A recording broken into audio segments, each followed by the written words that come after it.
Can someone earning just 12,000 rupees a month in a regular 9 to 5 job really achieve financial independence? Sounds impossible, right?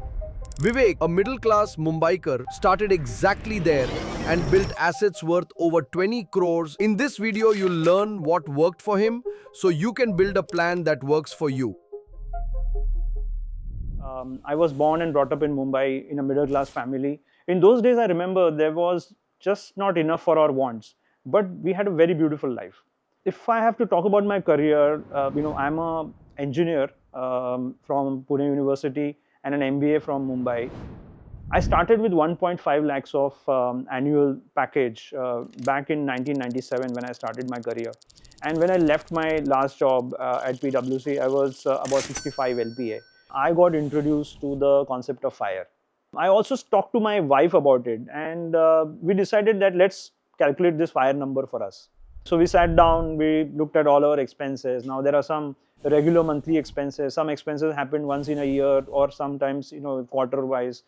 And then there are some expenses which pop up every few years, right? Like replacing a car or replacing your electronic items at home. And so we sat down, we took all of those expenses, and then we sat down, looked at all our assets also. Okay, and this was 2021, early 21 I'm talking about. And we did the maths. Okay, we found that our assets were more than what we needed for our fat fire. And the first reaction was a smile on our faces and a sigh of relief. But then we started to ponder over the fact that how did that happen, right? And then we thought about, what were those decisions we took that probably led to us reaching here. So 9 to 5 job corporate employees often think that FIRE is extremely difficult to achieve. But let me give you a very simple formula, or not a formula, rather a calculation.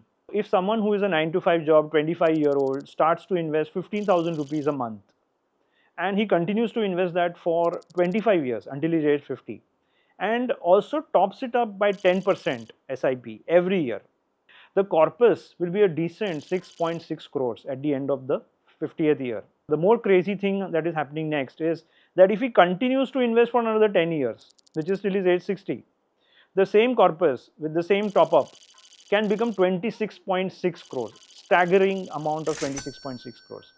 Disciplined and consistency pays. So when I started in 97, of course, the salary was limited. So 20 to 25% of the income, that was getting invested into fixed deposits. And it was only late, about 5 years into my job, that I decided to invest into a real estate. And that was my big real estate investment decision. And at the end of the phase 1 of my investing journey, which was around 2014, okay, our asset allocation looked like 50% real estate and 50% into fixed deposits. And over the time, we also got lucky with some of our real estate investment. In 2002, I purchased it for 14 lakhs. Okay, and this was a 2-bedroom hall kitchen flat in Mumbai. I think it sounds crazy now, but back in those days, you really got properties that cheap. Okay, and in 2014, when I sold it for 1.4 crores. But then at that time, we realized that with 50% of real estate and 50% of FDs, okay, there were two issues with both of them. One is we thought the ability to manage real estate, we did not have that going forward, especially as we get closer to our retirement. Managing so many assets, real estate, physical assets, was not easy. The other thing is this liquidity problem, right, that real estate has, that it is illiquid, it takes time to sell. So slowly we started to sell our real estate and it started to invest it elsewhere. Similarly, for FDs also, we realized that fixed deposits, were not tax efficient. So we decided now we need an option to move out of real estate and to move out of fixed deposits.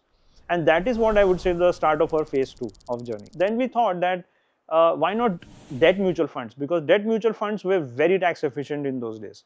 And they had the indexation advantage. So your cost can actually be adjusted for inflation to calculate your capital gains. And that we thought was a super tax efficient idea from a long-term perspective. And the other thing was, because we were again not very comfortable with the equity, we thought we will start to sell our real estate and invest that money into debt funds. Similarly, all the FDs that were maturing over time, we were reinvesting that into debt mutual funds. So that went on for about a couple of years.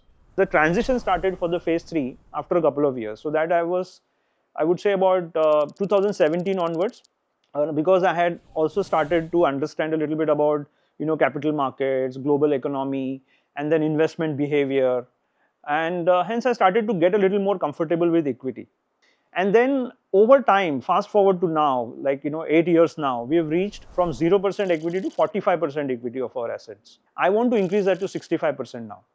Okay, and the reason is our retirement corpus worth about 20 crores. I want to maintain a 50-50, 50% debt and 50% equity. But for the generational wealth corpus, I can actually give 100% to equity, because that is the money I think I will not use in my lifetime. So why not give it that time to grow in terms of investing into equity? So when it comes to withdrawing money from the retirement corpus that we have generated, incidentally, we haven't started to withdraw from it yet. We will follow the systematic withdrawal plan approach using a 3 bucket strategy. Now, if you ask me what is a 3 bucket strategy, basically the entire retirement corpus that you have, right, is divided into 3 different buckets. The first bucket, which is the fixed income bucket, has your annual expenses of about 3 to 5 years. And this bucket consists of safe instruments, non-volatile, like debt mutual funds or arbitrage funds. And that is the bucket you use to start withdrawing from your year one of your retirement. The second bucket is where you have your annual expenses for about 5 to 8 years parked. And this bucket has a little bit of more aggressive investments, like the aggressive hybrid schemes, multi-asset funds, or even real estate investment trusts. And you start to withdraw from this bucket only after you have consumed your bucket one, which means that your bucket two gets at least about 5 to 8 years to compound after you have started to withdraw from bucket one. Bucket three is where the remaining amount is, and which will consist of a little more aggressive investments like large cap, flexi cap, mid cap, small caps, and those kind of investment schemes. And that you will start withdrawing only out after about 8 to 10 years into your retirement, right? Which means that the third bucket gets the maximum time for compounding.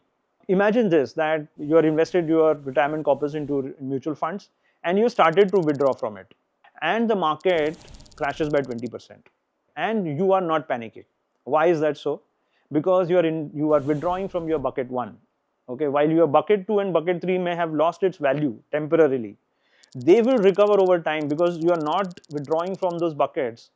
They will get adequate time to recover and give you the returns that you expect when you start withdrawing from them. So when our incomes grew, we always had the option of paying a down payment for buying a car and then pay it through EMIs. Instead, we chose to buy a car which we can afford, by paying all the money upfront. Even when it came to, buying a house, we ensured that, our EMIs did not go beyond 30% of our incomes. Okay, and then we also ensured was that we repaid the loan as early as we could. So we tried to keep ourselves debt free. Okay, we tried to live below our means and buy only things that we could afford. So again, we reflected on those habits or those mindset that we had developed over a period of time, which led to what we had achieved until 2021, right? And suddenly life felt a little different than what it was before. So as I said, I'm right now, you can call myself as a moderate risk investor at this moment. Despite having invested for 8 years, I'm still a moderate investor. And that's why I said my retirement corpus is only 50-50. This was not the case before, right? When I started investing, I was a conservative investor. Equity was very intimidating to me. And that's why for about 15 or 16 years into my career, I had not invested in equity. And that I would call is one of the mistakes, right? Because equity investing teaches you life. Just as life has ups and downs, equity also has ups and downs. So when you embrace equity, you are not just embracing growth, you are embracing life. And that is how life is. And I think I missed out a very long period in my investing journey. When it comes to real estate investment and learnings from it, I think the biggest learning I had was that real estate is not an investment for new beginners, especially the physical real estates. The better option would be investing into real estate investment trusts or InvITs, okay? Because these are digital financial assets. They are extremely liquid, okay? And the other thing is the ticket size is extremely small. So even if your total asset or capital is, let's say, 10 lakhs, And if you had to invest only, let's say 10% of that in equity, it is still possible with 1 lakh of investment in real estate investment trust. It will give you inflation like returns. At the same time, it will give you returns better than a residential property rental yield. A lot of young investors, interact with me, and they want to know what is the right time to buy a house. A house can be an investment or a consumption. But if you're talking about consumption alone, then my advice would be to delay that decision as much as up to about 8 to 10 years into their career. Okay, and there are multiple reasons for that. Buying a house early means you are tying yourself down to a location. Okay, and this is the time you are exploring yourself and your career and your passions. You don't know where it will take you to. Other reason is when you start your family, maybe after 8 or 10 years, when you have a family, you have kids, you would then be able to decide better in terms of where you want to live. So those are the things, those are the answers you get only when you give it some time, right? And 8 to 10 years of your career is a good time horizon to have that clarity in your life. The third thing I would say is that if you start early in terms of buying a house, okay, then you are burdening yourself with a very high EMI. The same thing if you did after 8 or 10 years, then the money that you are saving by not paying that EMI can be invested into a growth asset like equity, which could grow over 12% in those 8-10 years. And the amount of the growth that you would see in that money would be able to fund a far higher down payment against that same house that you wanted to buy, and a lower EMI than what you would have paid when you had started early in your career. The options you would have is a bigger house for the same EMI, or the same house for a much lower EMI. I have attached a calculation spreadsheet which is relevant for someone who is, let's say, age 27 and wanting to decide whether to buy a house now versus later. Someone who has 8 lakhs per annum kind of an income. I have illustrated how the calculation works in your favor if you delay that decision by about 8 years. Please look at that calculation. It is quite self-illustrative. When it comes to identifying which mutual funds to invest in, I have a process that I follow. The first thing to look at is the risk parameters, right? So there are multiple risk parameters like Sharpe ratio, standard deviation, beta, Sortino ratio, and multiple such parameters that you can consider.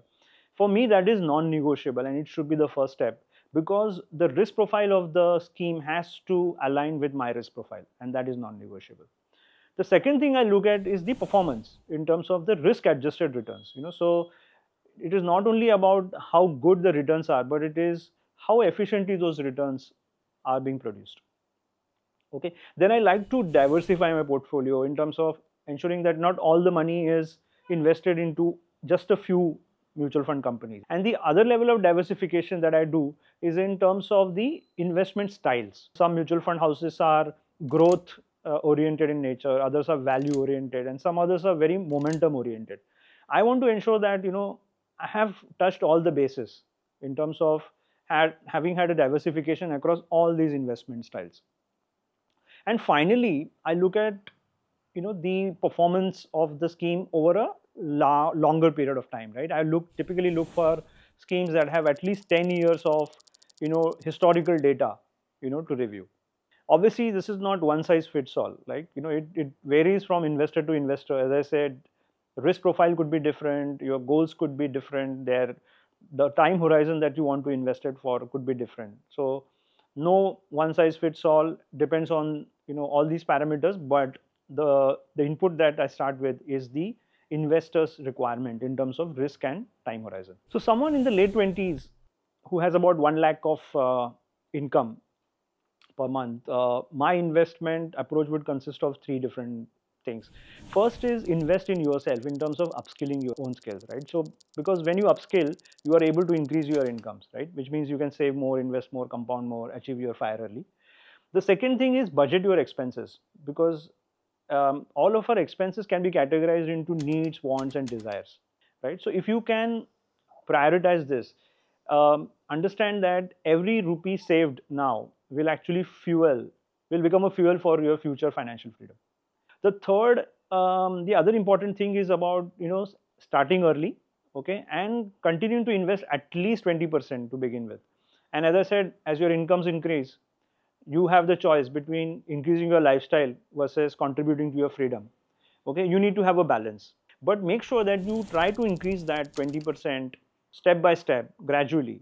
And take it as high as you can take, as much as 50%. To give my example, I started with 20%, but right now if you look at how much do I invest out of my active incomes, it is as high as 80%.